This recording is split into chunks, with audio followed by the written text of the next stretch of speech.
If you haven't tried Land Rover's Freelander 2 for some time, then you might not recognise it. Plusher and more premium than it ever used to be, especially since the introduction of a far-reaching package of changes introduced early in 2013 that really delivered that compact Range Rover feel. More upmarket derivatives and upgraded specification levels better equip it to take the fight to premium branded SUVs, and a continued choice of refined and economical diesel engines contribute to an increasingly complete proposition. That can include two-wheel drive, but if you are going off-road, then this is still the 4x4 to have. A car that's aging beautifully. Land Rover is a manufacturer in the throes of significant change. Think of what the company used to represent: solid, no-nonsense utility based on a tough 4x4 appeal. Nowadays, in contrast, there are Land Rover products which feel more suited to Manhattan than the Matterhorn, and with the latest Range Rovers shifting significantly upmarket, the company's complete lineup now stretches over a span of more than £100,000 from top to bottom. Does that leave the brand's entry-level product, the Freelander 2, a little undergunned? Not a bit of it. This second-generation Freelander dates all the way back to 2006, when it was launched to take on a host of mainly Japanese rivals. It did, establishing itself near the top of the compact SUV sector, unchallenged off-road and a force to be reckoned with on tarmac too, especially after an efficient stop-start system was introduced in 2009. Even so, by 2010, cheaper versions of this car were losing sales to pretend off-roaders from the Qashqai crossover class, while top models were being threatened by ever plusher and pricier compact SUVs from BMW, Volvo and Audi. Land Rover responded with a styling update, a two-wheel drive option and a pokier 190 PS SD flagship version of the familiar 2-litre diesel engine. By now, petrol units were the only ones on offer. It wasn't quite enough. The Freelander still lacked the showroom polish of some of its German prestige rivals, that Range Rover for the real world feel that the brochures promised. So Solihull tried again, and in early 2013, a more premium feeling version launched with minor styling tweaks, some key high-tech options and a much smarter cabin was enough to do the trick. It's the car we're going to look at here. Why buy a car when you can buy a Freelander?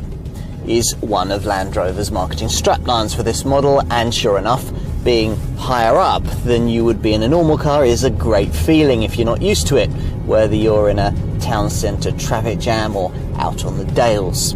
Sure enough, this SUV's commanding driving position is one of the reasons why so many like it, your perch offering a fine view out over the flat, square-edged bonnet. Beneath that, all models get the familiar Peugeot Citroën Drive 2.2-litre turbo diesel, upgraded in recent years to feature 5% more pulling power, 420 Nm in total, and certainly plentiful enough to allow for a useful 2,000 kg braked towing weight. Most buyers choose this unit in TD4 150 PS form with either 6-speed manual or automatic transmission, but it can also be ordered in pokier 190 PS SD4 guise, a variant that comes with an auto gearbox only. Even so, this top model, it's the car that I'm driving here, is still able to significantly reduce the 0 to 60 TD4 sprint time from 10.9 seconds to 8.7 seconds and raise the maximum speed from 112 to 118 miles an hour. It's the TD4 Freelander that most will choose though, and here there's an option that until a few years ago would have been unthinkable in any Land Rover product: two-wheel drive. With 23% of the European compact SUV segment now based around two-wheel drive models, this wasn't an area of the market that Land Rover could continue to ignore, especially as incorporating it enables this car to take on Qashqai class crossover pretend 4x4s, as well as RAV4 and CRV sector soft-roading compact SUVs. But isn't buying one of these without four-wheel drive rather defeating the point? Land Rover says not, pointing out that their two-wheel drive Freelander ED4 has the same underbody protection, sump guard and great ground clearance as the four-wheel drive model. With a set of winter tyres fitted, you might not even notice any difference in a cold snap. Most buyers, though, will understandably continue to want the usual full-time intelligent 4x4 setup that, as ever, is based around a sophisticated Haldex centre differential that channels drive mainly to the front wheels but can direct it rearwards as and when needed. All four-wheel drive variants get Land Rover's excellent terrain response system, which, via a switch panel behind the gear stick here, allows the driver to select a drive program to match the kind of off-road conditions the car is experiencing. This setup acts almost like an off-road expert sat alongside you, selecting the best traction mode for any given terrain type from four main settings: general driving, grass, gravel, snow, mud and ruts, and sand.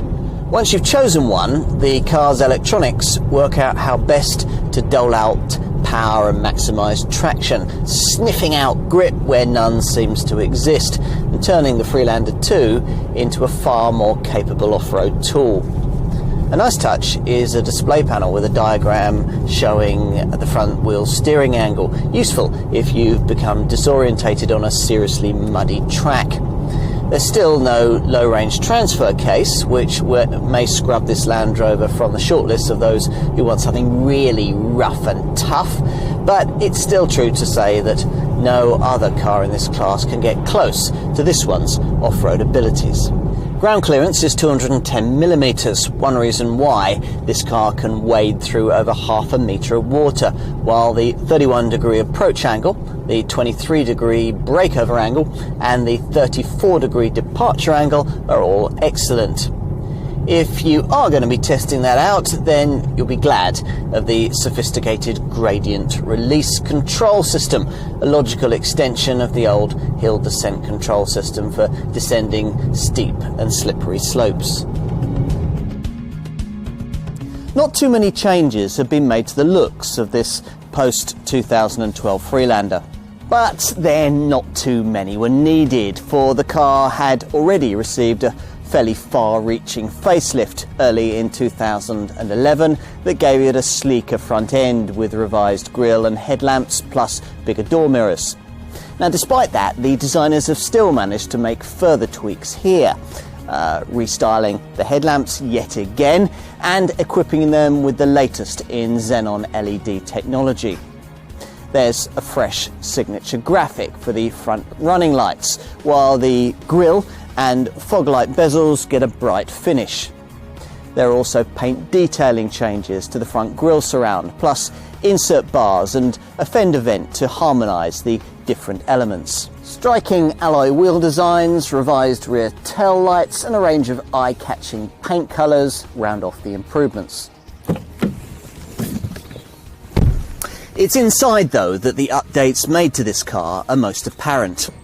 Previous Freelander 2 models were, how can I put it, a little Fisher-Price inside. The big, chunky, rubberized knobs and dials of earlier models were very durable and easy to use, but didn't give the cabin the kind of upmarket sheen you got in BMW or Audi SUV rivals, the cars Land Rover wanted to target. Hence the improvements made here in the creation of the kind of interior that, to be frank, this car should always have had. There's a brand new centre console that's much more in keeping with the mini Range Rover theme that Solihull is so keen to create. Now, it's dominated by the same kind of 7-inch colour touchscreen that's used in the brand's larger models for the operation of audio, phone and navigation systems that can also work with so-called say what you see voice activation. As an infotainment setup, it's not the most immediately intuitive on the market, I'd grant you, but a big improvement over what went before. It also functions as the display screen for the optional rear view camera, another premium addition on top models like this one, with dynamic lines representing the boundaries of the vehicle and your predicted path as you reverse. The system also incorporates hitch assist, a graphic superimposed on the camera showing the position of the tow ball. At the base of the centre console below the gear stick, you used to find a rotary control for the clever terrain response system, a dial now replaced by the kind of much smarter row of switches that you'd find in a Discovery or a Range Rover Sport. Below these, Freelander regulars will notice that there's a lot more storage space, notably a cup holder and a shuttered compartment between the seats, housing another cup holder and USB and aux-in points. A perfect secure place to store and charge up your phone and other electronic devices. Room for this has been freed up because the previous conventional handbrake has been replaced by an electronic item. There are other changes too. A keyless push-button start system, for example. No keys anymore. And enhancements also lie ahead of you through the 4-spoke leather trim steering wheel. Now, though the basics of the so-called command driving position remain unaltered, with great visibility out of all 4 corners of the vehicle aided by narrow front A-pillars, the dials ahead of you in the crisp new instrument cluster are far more the kind of thing you'd expect to see in a premium small SUV. The main gauges are separated by a 5-inch screen, showing primary vehicle-related information such as temperature and fuel levels, gear positions, and the chosen terrain response setting. Rear seat accommodation is average by the standards of the current compact SUV sector, which means that 2 people will be fine, but 3 burly adults would certainly be a bit squashed across the back seat on anything other than shorter journeys. Still, that's also true of most rivals. Where the Freelander scores here is in its provision of what the designers call stadium seating, that positions this rear bench and rear passengers 50mm higher than the people at the front to afford a better view of the way ahead. That can make a surprising amount of difference, especially for younger folk. Out back, it's a pity that the rear window glass doesn't open so you could chuck in small bags without lifting the tailgate. But when you do raise it, you'll find a long, flat luggage bay covered by a retractable luggage blind and offering 755 litres. That's around 200 litres more than you'll get in a rival Toyota RAV4 or Honda CR-V, and incidentally the same amount bigger than the space on offer in a Range Rover Evoque.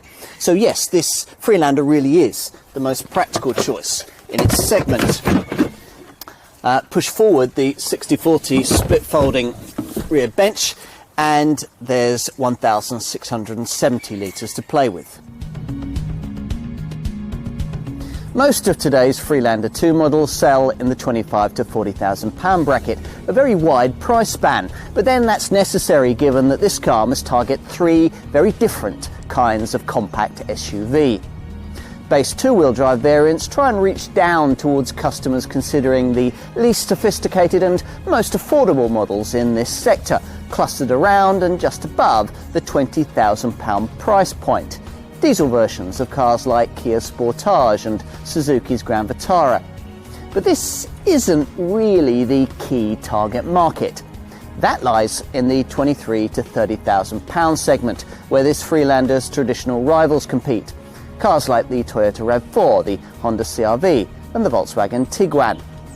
Beyond these contenders, though, lies a profitable place Land Rover also wants to be, which is why, since the addition of the 190 PS SD4 Freelander variant for the 2011 model year, the company has also set its sights higher, with top versions of this car aiming to target premium models like BMW's X3 and Audi's Q5. Let's begin with the basics. The Land Rover brand now manufactures 2 compact models, this Freelander 2 and the Range Rover Evoque, both using basically the same 2-litre TD4 and SD4 diesel engines. Which one will suit you best? Well, if you've a budget to keep to, it's easy to see why you'd choose the Freelander. If you're looking at a 2-wheel drive, 150 PS ED4 model at the bottom of both lineups, there's a £5,500 price advantage in the Freelander's favour.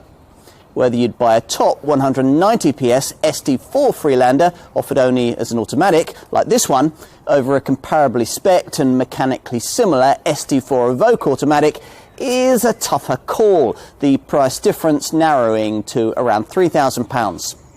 Go for the Evoque and you get more fashionable looks and a more sophisticated 9-speed auto transmission. Go for the Freelander and you get a more practical package, arguably better suited to a tougher life. It's really horses for courses. Let's say that you've decided on the Freelander 2 and you're happy to pay £2,000 to £3,000 more for it than you might have to stump up for a budget brand SUV from a maker like Kia or Suzuki. Money that gets you greater pulling power, better quality and higher residuals. In other words, you've reached the point that most potential customers of this car get to, where they're considering it directly against the competing RAV4, CR-V and Tiguan rivals that I mentioned earlier. So, how does it stack up? Well, for towers, the choice should be easy. Any Freelander gives you 20 to 30% more pulling power than comparable versions of the three cars I've just mentioned. Don't be misled by performance stats suggesting this Land Rover is slightly slower. Torque and acceleration are obviously slightly different things. Freelanders excel when it comes to sheer grunt, even if they lack a little against the stopwatch. And if pulling power isn't an ultimate priority for you, well, if you're looking at a two-wheel drive Freelander, you'll find that this extra torque will cost you around £1,000 more than you'd pay for a comparable Toyota RAV4 2-litre D4D two-wheel drive or Volkswagen Tiguan 2-litre TDI 140 Blue Motion technology, which seems reasonable. If you're looking at a four-wheel drive Freelander TD4, the balance changes in Land Rover's favour. This model price matches a comparable Volkswagen Tiguan 2-litre TDI 140 4Motion, will save you a few £100 on a Honda CR-V 2.2i D-Tech, and is potentially up to a couple of £1,000 less than a rival Toyota RAV4 2.2 D4D all-wheel drive. And at the top of the Freelander range, where plush SD4 variants like the one I have here aim to steal sales from BMW X3s and Audi Q5s, well, you could see how that might happen.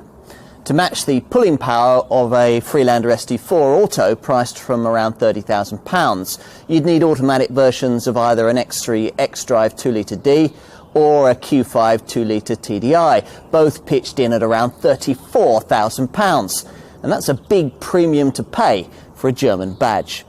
So let's assume that you've been through the careful consideration process that I've just described and decided that it is indeed a Freelander 2 that you want. There are only diesel-powered 5-door variants on offer these days. You'll start by looking at the 150 PS models, and your first decision here is whether to pay the £800 premium necessary to get a four-wheel drive car rather than a two-wheel drive ED4 version. You have to have four-wheel drive to get the option to pay another £1,500 for the command shift 6-speed automatic transmission.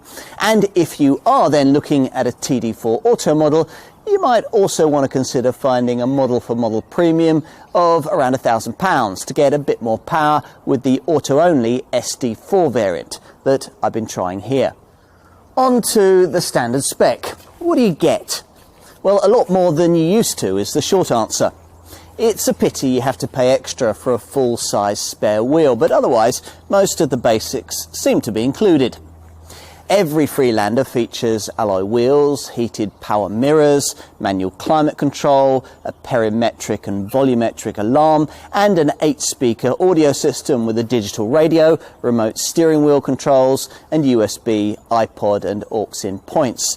An electronic park brake, and on four-wheel drive variants, the terrain response system with hill descent control. Only the base trim levels lack leather upholstery, and once you get up to the mid-spec models, you'll find a touchscreen infotainment system with navigation included. Now, one touch I especially like is the fuel tank misfueling device that prevents dozy owners from accidentally filling up with petrol. Safety stuff runs to 7 airbags, including a driver's knee bag, And that's one reason why this car scored the full 5 stars on Euro NCAP passenger safety tests. And of course, you get the full complement of electronic assistance to hopefully ensure that you'll never have to use them. So there's DSC dynamic stability control, RSC roll stability control, ABS braking with EBA emergency brake assist to aid in panic stops, and on 4-wheel drive models, 4-wheel ETC electronic traction control. As for options, well, there are now some very tempting ones. Take the premium Meridian audio system, offered with either 11 speakers and 380 watts, or, as I have here, 17 speakers, surround sound and a thumping 825 watts.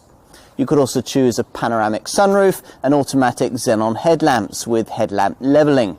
And of course, you can talk to your dealer about the usual practical options, things like roof rails, luggage boxes, bike carriers, side steps, load area protectors and tow bars. My favourite option? Well, probably the rear centre armrest cooler or warmer box, perfect for picnics. Today, this car offers a very different cost of ownership proposition than it did at its original launch. Thirsty petrol engine variants haven't been offered here since 2008, a year before an efficient stop-start system was introduced to cut the engine when it wasn't needed, stuck in traffic or waiting at the lights, thereby further cleaning up the diesel model's act. Now, 2010 saw the announcement of an ED4 two-wheel drive model that offered yet more economy improvements for those not bothered about the rough stuff. Plus, the diesel range as a whole was further updated in 2011, when standard diesel particulate filters reduced particulates by 80%. At the same time, NOx emissions fell by 28%, the engine became compatible with up to 10% biodiesel fuel, and the response time of the stop-start system was improved by 22%. Other enhancements aimed at making efficiency more class competitive included a revised shifting strategy on the automatics, low drag engine oils and revised bearing designs. Plus there was the introduction of Land Rover's IPSM Intelligent Power System Management setup, which includes smart regenerative charging. This feature ensures that where possible, the alternator only charges the battery as the vehicle is decelerating, recovering kinetic energy rather than consuming fuel through continuous alternator drag on the engine. So yes, the Solihull engineers have been busy on the efficiency issue in recent years, and the result is a Freelander that's greener and more efficient than many conventional family estates, with fuel consumption on the combined cycle in the four-wheel drive 150 PS TD4 variant that most will choose, pitched at 45.6 miles to the gallon, a return that's around 5 miles to the gallon less than what you get in a rival RAV4 or CRV. But then these vehicles offer less pulling power. At least the 68-litre fuel tank gives a very respectable touring range. If you can bear to do without four-wheel drive and choose the ED4 version with the same engine, then a 75 kilogram weight saving means a set of running cost figures that are the lowest ever recorded by any Land Rover model, 47.1 miles to the gallon on the combined cycle and 158 grams per kilometre of CO2. Now, while that's still not quite enough to get on terms with direct Honda and Toyota rivals, or even BMW's much pricier four-wheel drive X3 2-litre D, we're talking here of a set of figures that still make this car a much more realistic prospect for many buyers. If, on the other hand, running costs are less of a factor, and you're able to consider the 6-speed automatic 190 PS SD4 model that I'm trying here, the figures fall to 40.4 miles to the gallon and 185 grams per kilometre, the same as you get with an ordinary 150 PS TD4 automatic model.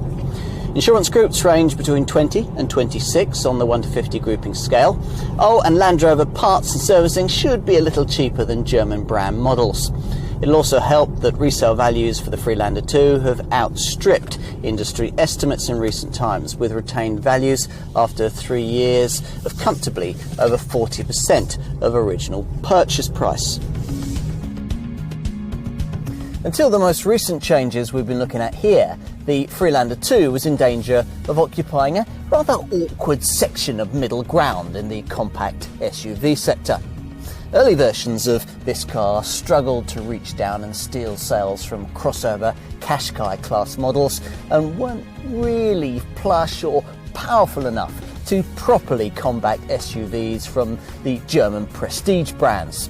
Plus, in more recent times, they've had to contend with direct competition from much newer Honda CR-V and Toyota RAV4 designs.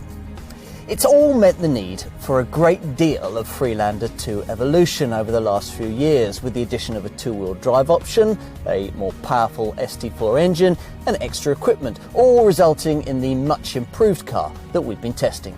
This retains all this model's traditional virtues, of course. It's the most practically shaped car in its segment with the most boot space.